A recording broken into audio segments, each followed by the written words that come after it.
All India radio.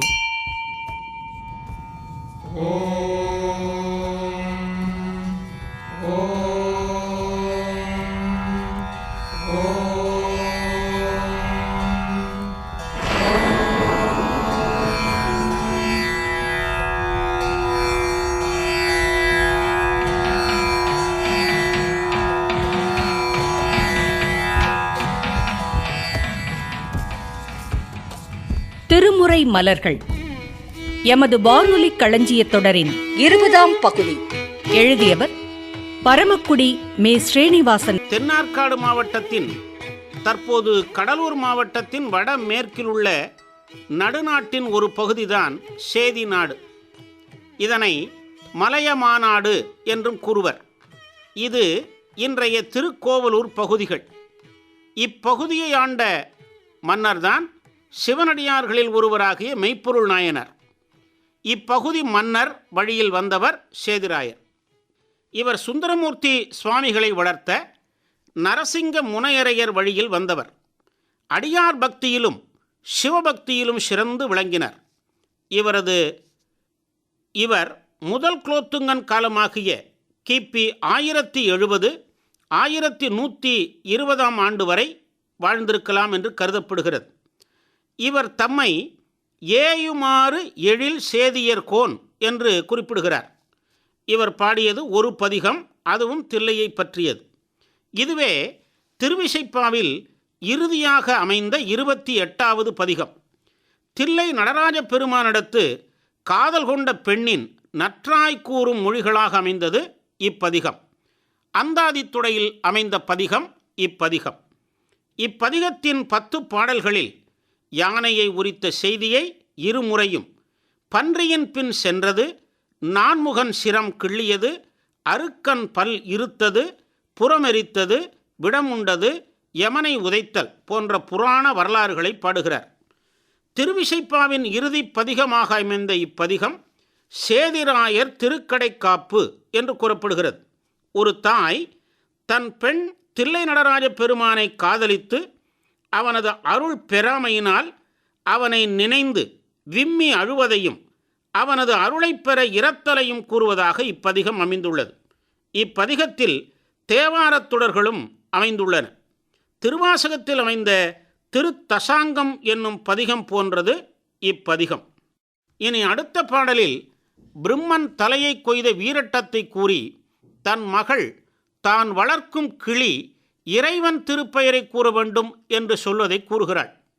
பிரம்மனின் சிரங்கள் 5இல் ஒன்றை துண்டித்தவரே, என்னுடைய இளம் கொடியாகிய பெண்ணை தில்லையினிடத்து வருந்துமாறு செய்துவிட்டீர்.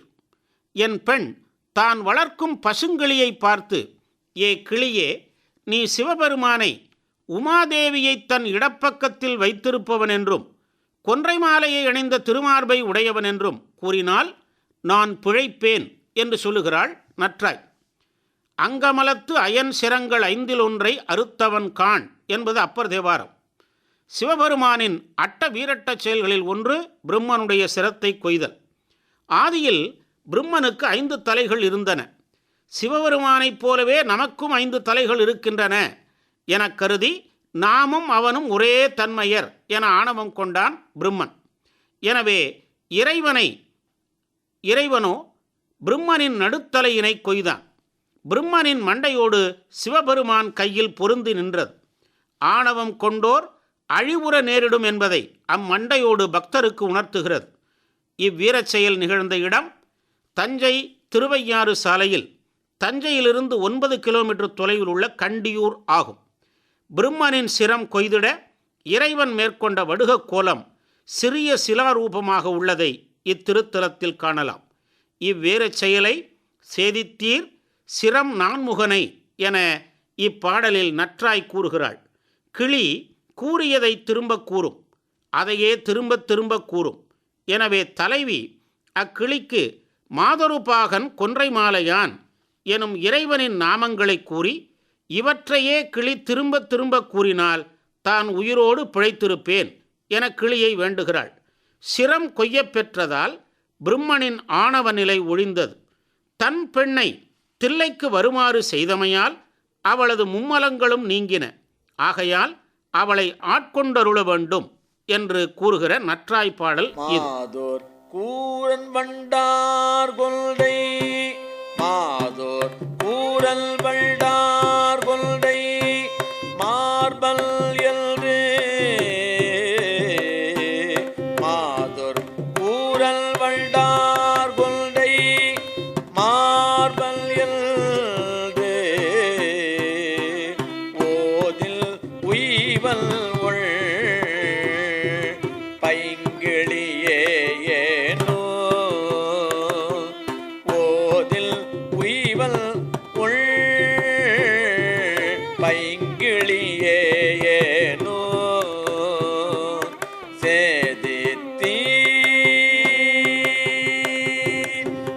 சேதித்தீர் சிரம் நான் முகனை தில்லை,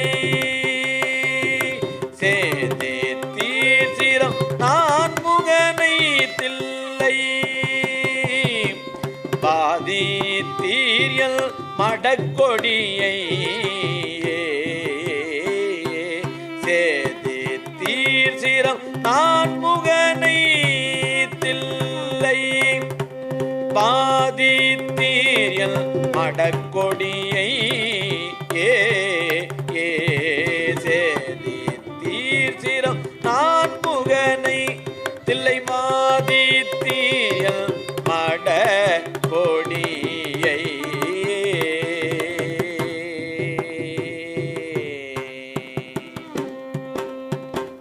இனி அடுத்த பாடலில் திரிபுரங்களை அழித்த வீரச் செயலை கூறி தன் பெண்ணின் மயக்க நிலையை நீக்கிடுமாறு நற்றாய் வேண்டுகிறாள்.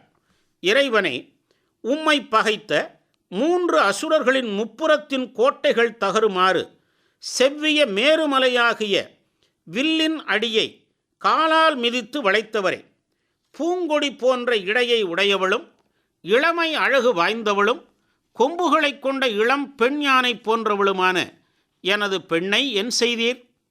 நீர் செய்த இம்மயக்கம் எப்போது தீரும் என நற்றாய் வேண்டுகிறாள். தாரகாட்சகன், கமலாட்சகன், வித்யுன்மாலி ஆகிய 3 அரக்கர்கள் பிரம்மதேவரை நோக்கி பெருந்தவம் புரிந்தனர். பிரம்மனும் அவர்களுக்கு பொன், வெள்ளி, இரும்பு ஆகியவற்றால் முப்புறங்களை அழித்து சிவபெருமானால் அன்றி வேறு யாவராலும் அவை அழியாது என அருளி செய்தார். அம்மூவரும் அக்கோட்டைகளில் இருந்து கொண்டு பறந்து சென்று உலகோர்க்கு பல துன்பங்களை விளைவித்தனர். தேவர்கள் வேண்டுகோளுக்கிணங்கி சிவபெருமான் தேவர்களை தேராக்கி கொண்டு முப்புறத்தை சிரித்தே அழித்தார். இச்செய்தியை புறநானூறு, சிலப்பதிகாரம், கலித்தொகை முதலிய நூல்கள் விரிவாக கூறுகின்றன. இவ்வரலாறு நடைபெற்ற தலம் திருவதிகை வீரட்டாம் என்னும் தலமாகும். இத்தலத்தை அப்பர் பெருமான் அதிகை கெடில வீரட்டானத்துறை அம்மானே என்று பாடுகிறார். இவ்விழா வைகாசி மாதம் இத்தலத்தில் கொண்டாடப்படும். பன்ருட்டி அருகே அமைந்த தலம் இது. இவ்வரலாற்றை இப்பாடலில் பகைத்தார்புறம் இடிய செஞ்சிலை கால் வளைத்தீர் என்னும் அடியால் சேதிராயர் கூறுகிறார். மக்களின் உயிருக்கு வேதனை அளித்த முப்புறங்களும் உம் சிரிப்பால் அழிந்தது. அதுபோல மயக்கமுற்று நிற்கும் என் மகளின் நிலையும் உமது தரிசனத்தால் அகன்றிடும். ஆகையால் அவளுக்கு காட்சியளித்து நல்லருள் செய்திடுக என நற்றாய் கூறும் பாடல் இது. கொடியை கோமளச்சாதியை, கொடியை கோமளச்சாதியை கொம்பிளோ, கொடியை கோமளச்சாதியை கொம்பிளோ பிடியை எல் செய்திட்டீர், பிடியை எல் செய்திட்டீர், பகைத்தார் பூரம் கொடியை கோமளச்சாதியை கொம்பிளோ பிடியை எல் செய்திட்டீர், பகைத்தார்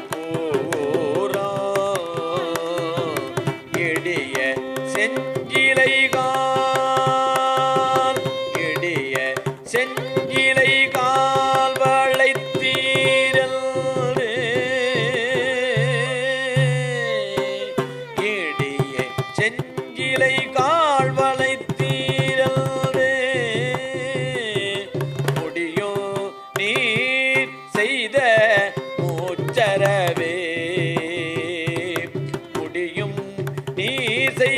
மூச்சரவே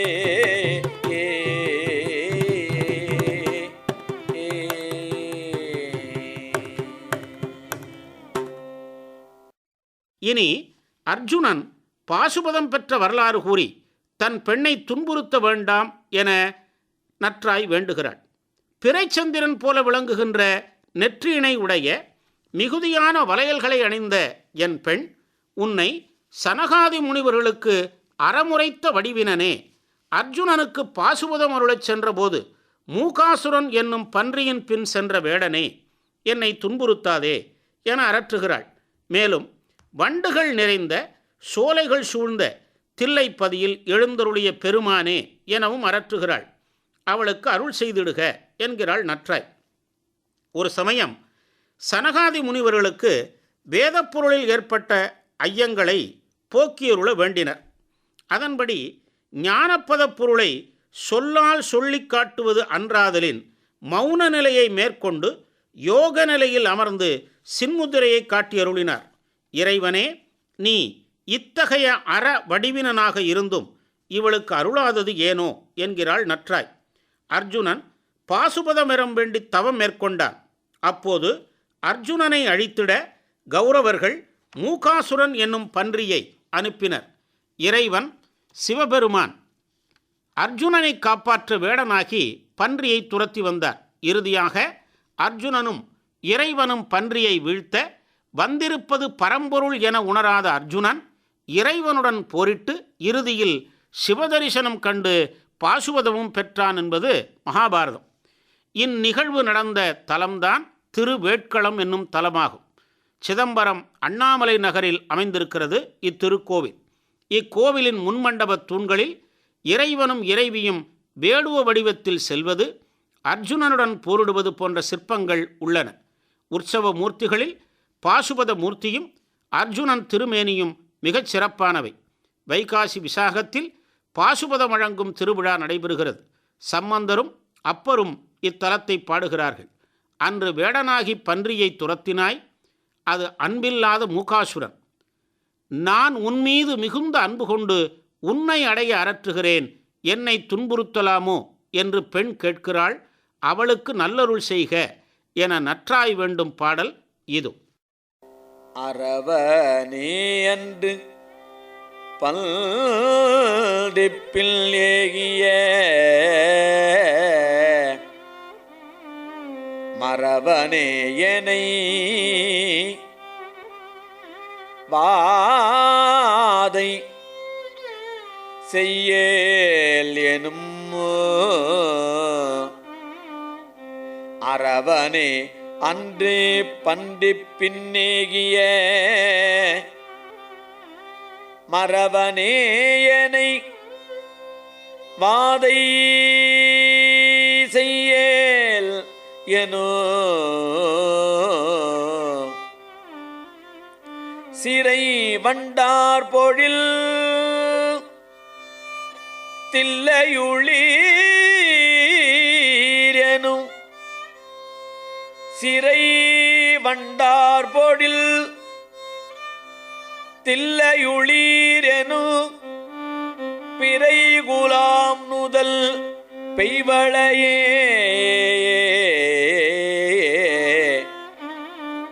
சிறை வண்டார் பொழில் தில்லையுளீர் எனு பிறை குலாம் நுதல் பெய்வளையே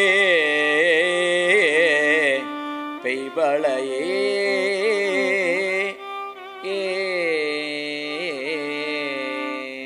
இனி அடுத்த பாடலில் இறைவன் திருவிளையாடல்கள் பலவற்றை கூறி தன் பெண்ணிற்கு அருள் செய்திடுமாறு வேண்டுகிறாள் நற்றாய்.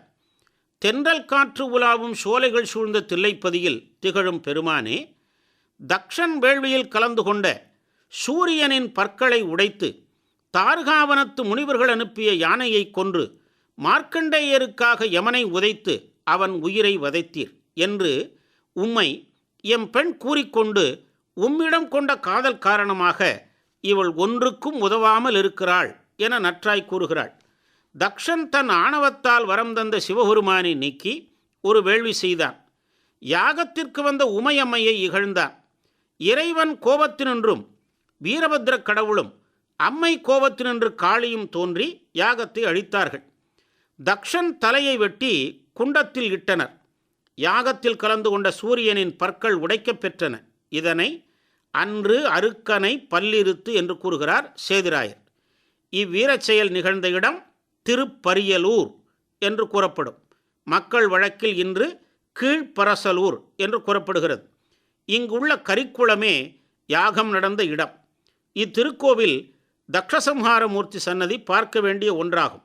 ஓலம், தண்டு, வாள், மணி, கபாலம் முதலிய ஏந்தி 6 திருக்கரங்களுடன் காட்சி தரும் இத்தலம் செம்பொன்னார் கோவிலிலிருந்து 1.5 கிலோமீட்டர் தொலைவில் உள்ளது. யானையை உரித்து அழித்த வீரச் செயலை முன்பே விளக்கிவிட்டோம்.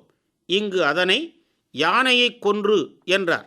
இறைவனது மற்றொரு வீரச் செயல் காலனை உதைத்தது. 16 வயதில் தமக்கு மரணம் சம்பவிக்கும் என அறிந்த மார்க்கண்டர் திருக்கடையூர் வந்து அங்குள்ள அமிர்தகடேஸ்வர பெருமானை வணங்கினார். அப்போது காலன் அவர் மீது பாசத்தை வீசிட மார்க்கண்டர் லிங்கப்பெருமானை தழுவிக்கொண்டார். யமன் வீசிய பாசம் லிங்கப்பெருமானையும் பிணித்திட இறைவன் தோன்றி யமனை தன் இடக்காலால் உதைத்து அவனது ஆணவத்தை அழித்தருளினார். காலசம்ஹார மூர்த்தியை திருக்கடவூரில் இன்றும் நாம் காணலாம். இதனையே இப்பாடலில் காலனை கோளிழைத்தீர் என்கிறார். இவ்வாறு தக்க யாகத்தில் சூரியனின் பல்லுடைத்து யானையை கொன்று காலனை உதைத்த உமக்கு தம் பெண்ணுக்கு அருளுவது அருஞ்செயலா என நற்றாய் கூறுவதாக அமைந்த பாடல் இது. அன்றே அருக்கனை பல்லிருத்து ஆனையே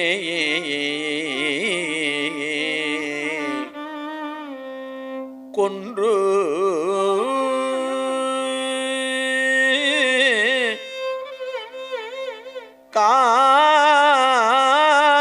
காலனை கோளிழைத்தீரனோ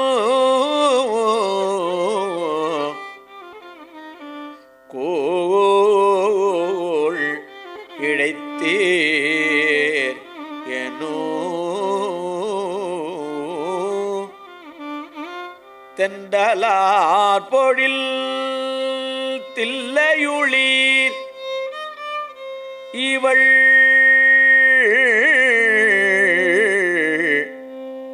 ஒன்றும் ஆகிலள் உம்பொருட்டே.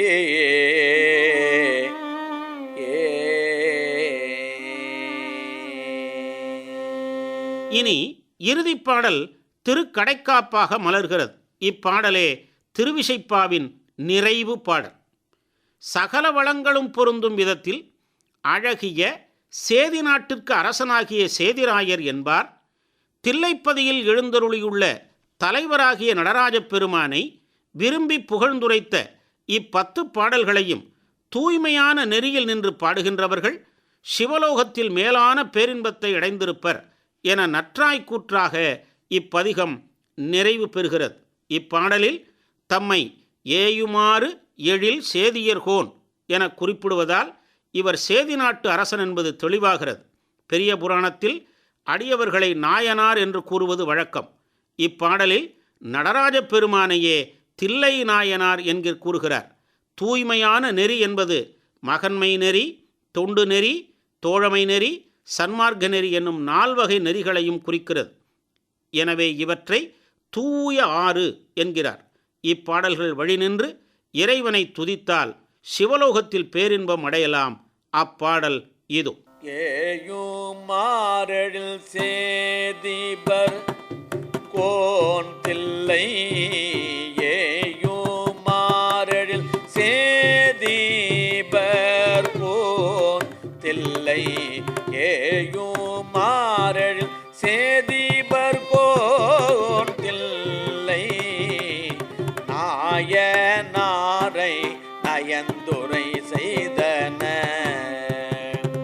தில்லை நாயனாரை நயந்துரை செய்தன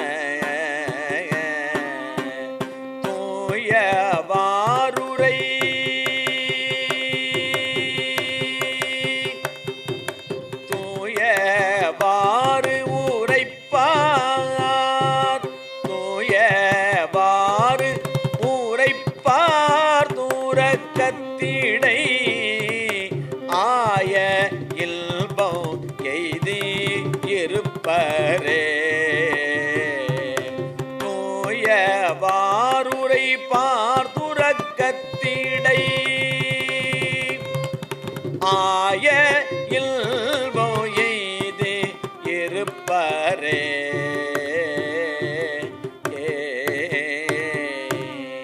ஒன்பதாம் திருமுறை திருவிசைப்பா திருப்பல்லாண்டு என்னும் இரு பிரிவுகளை உடையது. பஞ்சபுராணம் பாடும்போது திருவிசைப்பாவில் ஒரு பாடலும் திருப்பல்லாண்டில் ஒரு பாடலும் பாடுவது மரபு. காலத்திற்கு அப்பாற்பட்டவனாய் ஆதியும் அந்தமும் இல்லாதவனாய் உள்ள முழு முதல் பொருளை ஓர் ஆலயத்தில் திருவுருக்குண்டு எழுந்தருளிய பெருமானாக வழிபடும்போது உலகத்து மக்கள் தாம் விரும்பியன எல்லாம் அவனுக்கு கொடுத்து மகிழ்ந்தார்கள். தாங்கள் நீடூழி வாழ வேண்டும் என்ற விருப்பத்தால் அவனையே நீடு வாழ்க என்று வாழ்த்தி வந்திருக்கிறார்கள். மணிவாசக சுவாமிகள் வாழ்த்துவதும் தாம் வாழ்வான் என்று கூறுவார். நீடு வாழ்க என்று வாழ்த்துவது பல்லாண்டு பாடுவதென்று பெயர் பெற்றுள்ளது. அகப்பொருளில் பிரிந்து சென்ற தோழியர் தலைவியை மீண்டும் வந்து கூடும்போது போற்றும் பல்லாண்டும் கூறுவர் என்று இறையனார் களவியல் கூறுகிறது. தழலாய நம்பானை பாடுவார் பணிவார் பல்லாண்டு இசை கூறு பக்தர்கள் சித்தத்துள்புக்கு தேடிக் கண்டுகொண்டேன் திருவாரூர் அம்மானே என்று அப்பர் பெருமான் பல்லாண்டு பாடுவதை கூறுகிறார். வைணவத்தில் பெரியாழ்வார் 12 பாசுரங்கள் கொண்ட திருப்பல்லாண்டு ஒன்றை பாடியுள்ளார். இது 4000 திவ்ய பிரபந்தத்தின் முதல் பகுதி. இப்பல்லாண்டில் மதுரையும் திருவில்லிபுத்தூரும் குறிப்பிடப்பட்டுள்ளனவே அன்றி வேறு தலக்குறிப்புகள் இல்லை. இதற்கு அடுத்து தோன்றியது சிவபெருமான் பொருட்டு சேந்தனார் பாடிய திருப்பல்லாண்டு. இது தில்லைக்கு என்றே பாடப்பெற்றது. தில்லை நடராஜ பெருமான் தம் அடியவராகிய சேந்தனாரின் அன்பின் திறத்தை உலகிற்கு காட்ட வேண்டும் என்னும் அருள் நோக்கம் கொண்டவர். மார்கழி திருவாதிரை திருவிழாவில் திருத்தேர் விழா நாளில் தேர் பூமியில் அழுந்து ஓடாமல் நின்றுவிட்டது.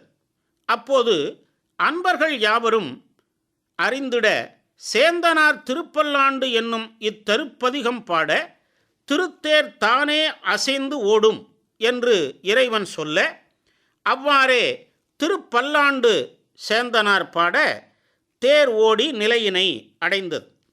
இவ்வரலாற்றை நினைவு கூறுதல் பொருட்டு திருப்பனந்தாள் ஸ்ரீலஸ்ரீ காசிமடத்தின் அதிபராக விளங்கும் ஸ்ரீ குருமகா சன்னிதானம் ஸ்ரீலஸ்ரீ காசிவாசி அருள்நந்தி தம்பிரான் சுவாமிகள் அவர்கள் சிதம்பரத்தில் பல்லாண்டு விளக்கு நிதி என்னும் பேர் அறக்கட்டளையை நிறுவி மார்கழி தேர் திருவிழாவன்று பல திருமுறை வாணர்களை கொண்டு தேர் முன்பு திருப்பல்லாண்டு ஓதிக்கொண்டு வர ஏற்பாடு செய்துள்ளமையை இங்கே நாம் நினைவு கூற வேண்டும். சேந்தனார் பல்லாண்டை ஆராய்ந்து பார்த்தால் பல செய்திகளை பார்க்கலாம். சிவன் சீரடியார் அடிநாய் செப்புரை ஆனந்த சேந்தன் என இவர் கூறுவது இவரது பணிவையும் பக்குவ முதிர்வையும் நன்கு புலப்படுத்தும். அந்தமில் ஆனந்த சேந்தன் என்பது அளவில்லாத ஆனந்தம் பெற்ற சேந்தன் என்று பொருள்படும். 13 பதிகங்கள் கொண்ட திருப்பல்லாண்டு பதிகம் பஞ்சமப்பண்ணில் அமைந்துள்ளது. முதல் பாடல் மன்னுக தில்லை என்று தொடங்குகிறது. ராஜராஜ சோழனும் ராஜேந்திர சோழனும் கடல் கடந்து சென்று கீழ்த்திசையில் உள்ள சயாம் முதலிய நாடுகளை வென்று அங்கு சைவ சமயத்தையும் தமிழ் நாகரிகத்தையும் பரப்பினார்கள். சயாம் மன்னர் முடிசூட்டு விழாவில் பல்லாண்டு பாடும் வழக்கம் அப்போது ஏற்பட்டது. மன்னுக தில்லை என்று தொடக்கமுடைய சேந்தனார் பல்லாண்டை அங்கு பாடினார்கள். அந்நாட்டிற்கு தமிழ் அந்நிய மொழி ஆதலால் சொல்லின் வடிவம் சிதைந்து பல்லாண்டு பாடுதல் என்பது லாண்டு பாடுதல் என்னும் பெயரில் இன்னும் வழக்கில் உள்ளது. இந்த லாண்டும் மன்னுகத்தில்லை என்றுதான் தொடங்குகிறது. நம் மெய்யன்பர்களாகிய பக்தர்கள் தில்லைப்பதையை அடைவார்களாகுக. நம் இனத்தவர்களாகிய பக்தர்கள் மேன்மேலும் பெருகி ஓங்குக. வஞ்சகர்கள் தில்லையினின்றும் நீங்கிச் செல்லட்டும். அன்னநடை போலும் நடையினை உடைய உமாதேவியாரின் கணவராகிய சிவபெருமான் பொன்னால் செய்ய பெற்று இனிதாக உள்ள பொன்னம்பலமாகிய பொற்சபையின் உள்ளே எழுந்தருளி உலகமெல்லாம் இருள் நீக்கி விளக்கம் பெற அடியவர்களாகிய நமக்கு அருள் செய்து இனிமேல் வரக்கடவதாகிய மறுபிறவி வராமல் அறுக்கும் பொருட்டு திருவருள் நெறியை எமக்கு கைகூடும்படி தந்த பித்தனை புகழ்ந்து பல்லாண்டு வாழ்க என கூறி வாழ்த்துவோம் என்று பாடுகிறார் சேந்தனார் முதல் பாடலில். இறைவனிடம் பேரன்பாகிய பக்தியை கொண்டவர்கள் மெய்யன்பர்கள். அகத்தில் அன்பின்றி வஞ்சக ஒழுக்கத்தால் இழிந்த தன்மை கொண்டவர்கள் வஞ்சகர்கள். இவர்கள் ஒழிந்தால் பக்தி பயிர் எங்கும் பரவி ஓங்கும். எனவே வஞ்சகர் போயகுல என்கிறார். தில்லை பொற்சபைக்கு முதலில் இரண்யவர்மன் பொன் வைந்தனன். அதன்பின் முதலாம் ஆதித்த சோழன் பொன் வைந்தான். அதன்பின் முதல் பராந்தக சோழன் பொன் வைந்து புதுப்பித்தான். ஒவ்வொரு பொன்னோட்டிலும் சிவாய நம என்னும் சூக்ஷ்ம பஞ்சாட்சரத்தை எழுதி வைந்தான். எனவே பொற்சபை பொன் இன் செய் மண்டபம் ஆகியது. நீக்கமர எங்கும் நிறைந்து விரிந்து நின்ற சிவபெருமான் சுருங்கிய இடமான பொற்சபைக்கண் எழுந்தருளியது வஞ்சகராகிய தீயோரை ஒழித்தற்கும் பக்தர்களுக்கும் திருவருள் நெறிகாட்டி அருள் புரிவதற்குமே ஆகும். எனவே அது இன்சை மண்டபமாகியது. இனிமேல் வரவிருக்கும் மறுபிறவியே பின்னை பிறவியாகும். இறைவன் முன்னர் ஞான நூல் பொருளையும் திரு ஐந்தெழுத்தையும் குருவாக வந்து உபதேசித்து பின்னர் இந்நெறியே ஒழுகுக என்று கூறி அனுபவ நிலையை காட்டியதை நெறி தந்த என்றார். இப்பிறவியினால் அடைந்த துன்பம் மிக இருப்பினும் இனி பிறவி வாரா வழியை காட்டி இறைவன் காத்து ஆட்கொண்டான் என்பதால் பின்னை பிறவி அறுக்க நெறிதந்த பித்தன் என்றார். சேந்தனார் சிவபெருமானிடம் கொண்டுள்ள பக்தி கடலில் மூழ்கி பரவசப்பட்டு அவனது பேராற்றலையும் அடியார்களை காக்கும் திரளையும் என்றும் அழியாத நிறைவையும் அறிந்திருப்பினும் இறைவனை பல்லாண்டு வாழ்க என வாழ்த்தி கூறுதல் உபசார வழக்கு எனப்படும். இதுவரை திருமுறை மலர்கள் எமது வானொலி களஞ்சியத் தொடரின் 20ஆம் பகுதி கேட்டோம். இந்நிகழ்ச்சி மதுரை வானொலி களஞ்சிய திட்டத்தின் கீழ் அமைக்கப்பெற்றது.